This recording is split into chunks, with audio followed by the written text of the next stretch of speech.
السلام علیکم بچوں، اس سے پہلے ہم ڈپٹی نذیر احمد کا تعارف پڑھ چکے ہیں کہ ڈپٹی نذیر احمد ہمارے ادب کے ایک ایسے شاہکار ناول نگار تھے جن کو ادب کا پہلا ناول نگار ہونے کا شرف بھی حاصل ہے۔ انہوں نے اپنی ساری ناولیں اصلاح معاشرت یا تعلیم نسواں یا عورتوں کی تعلیم پر لکھی ہے، تو ان کی یہ ناول جو ہمارے نصاب میں ہے اس وقت میں بھی ہمیں یہ کیا دے رہے ہیں، اصلاح کے لیے پیغام دے رہے ہیں۔ تو اس میں ڈپٹی نذیر احمد کہتے ہیں کہ دنیا میں ہر چیز کی کچھ نہ کچھ تلافی ہے، بھرپائی ہے، مگر نہیں ہے تو وقت کی۔ صرف وقت ہی ایک ایسی چیز ہے، یہ ایسا شغل ہے کہ اگر اس کو ہم اچھے کاموں میں نہیں لگائیں گے تو ہمارا وقت کیا ہے، برباد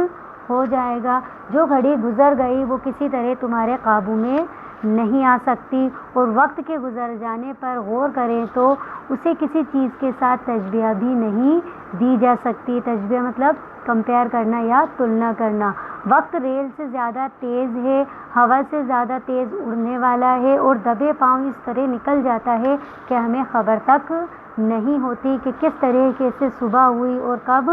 شام ہو گئی، اور شام سے کب رات ہو گئی۔ پورا وقت ہمارا فراغت میں نکل جاتا ہے اور ہمیں کچھ بھی ہوش نہیں رہتا، دن کس طریقے سے رخصت ہو گیا۔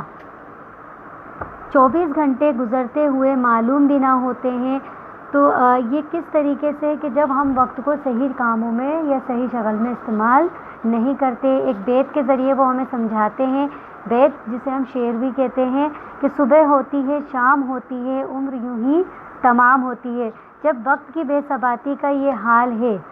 اور جو وقت گزرا وہ ہمارے اختیار سے باہر ہو، تو نہایت ضروری ہے کہ وقت پر ہمارا اختیار ہو، وہ ضائع نہ ہو۔ یہی وقت ہے کہ سونے اور کھیلنے میں گزر جاتا ہے اور آدمی کو سست اور غیبی اور آوارہ اور ذلیل و خوار بنا دیتا ہے اور محتاجی کے حالات میں لے آتا ہے۔ یہی وقت ہے کہ اگر اس کو اچھے شغل میں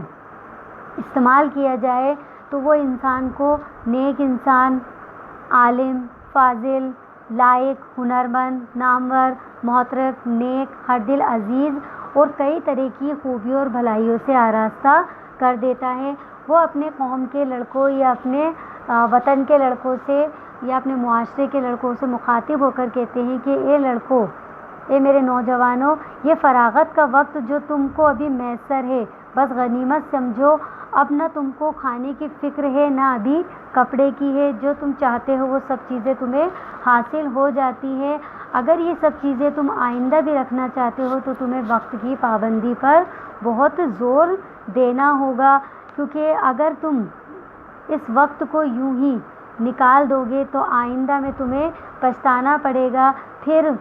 نہ یہ فراغت ہوگی، اس وقت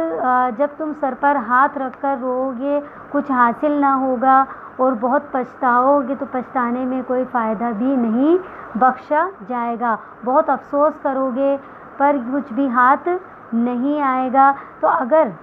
تم جوانی کے وقت میں یا جو لڑکپن کا وقت ہے اس میں جس طریقے کا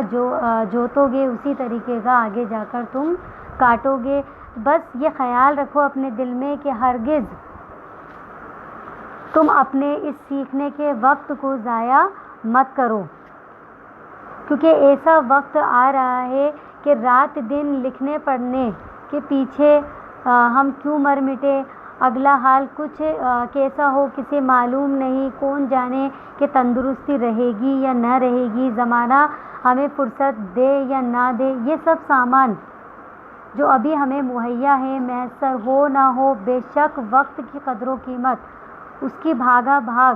تو یہ چاہتی ہے کہ تم خواہ بخواہ اپنے اوپر حرام کر کے راتوں دن کتاب پر سر بھی نہ اٹھاؤ۔ لیکن انسان کی طبیعت کو خدا نے تازگی پسند بنایا ہے، کیسا ہی کوئی دلچسپ شغل ہو ایک عرصے بعد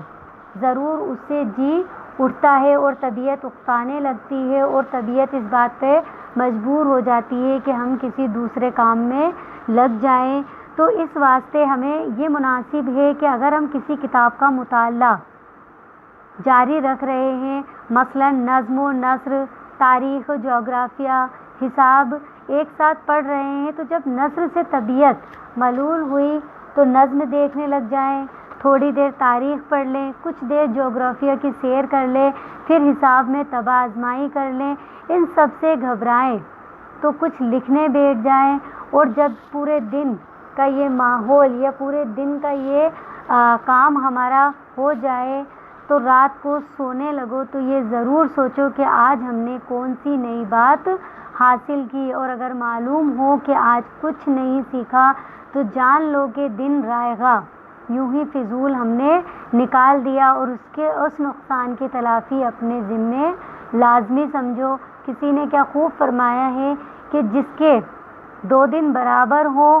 یعنی ایک شخص جیسا کل تھا آج بھی ویسا ہی رہے اور اپنی حالت میں کسی طرح ترقی نہ کیا کرے تو وہ خسارے میں ہے، یعنی نقصان میں ہے۔ تو اس سبق وقت کے ذریعے سے ڈپٹی نذیر احمد ہمیں یہ بتا رہے ہیں کہ اے میرے قوم کے نوجوانوں یا میرے معاشرے کے نوجوانوں، تم ابھی اپنے لڑک پن میں اپنے وقت کو یوں ہی گزار رہے ہو، لیکن آئندہ جب آنے والا وقت ہوگا تب تمہیں فرصتیں نہ ملیں گی، تب تم بہت اپنے نقصان کے بارے میں سوچ کر رو گے، لیکن وقت ایک ایسی چیز ہے جس کی کبھی کوئی تلافی نہیں ہے، اس کا کوئی نقصان کی بھرپائی نہیں ہے۔ اس وقت تم بہت رو گے، اور یہ وقت اگر ایک بار ہاتھ سے نکل گیا تو یہ کبھی بھی پیچھے لوٹ کر آنے والا نہیں ہے۔ اس لیے ہمیں اپنے وقت کو ہمیشہ صحیح کام میں لگانا چاہیے۔ اگر وقت کو ہم اچھے شغل میں لگائیں گے تو ہم بہت ترقی یافتہ بنیں گے، اور اپنے ملک کے لیے، اپنی قوم کے لیے اور اپنے والدین کے لیے ضرور کچھ نہ کچھ کر کے دکھائیں گے۔ تو اس وقت کے حوالے سے ڈپٹی نذیر احمد ہمیں یہ پیغام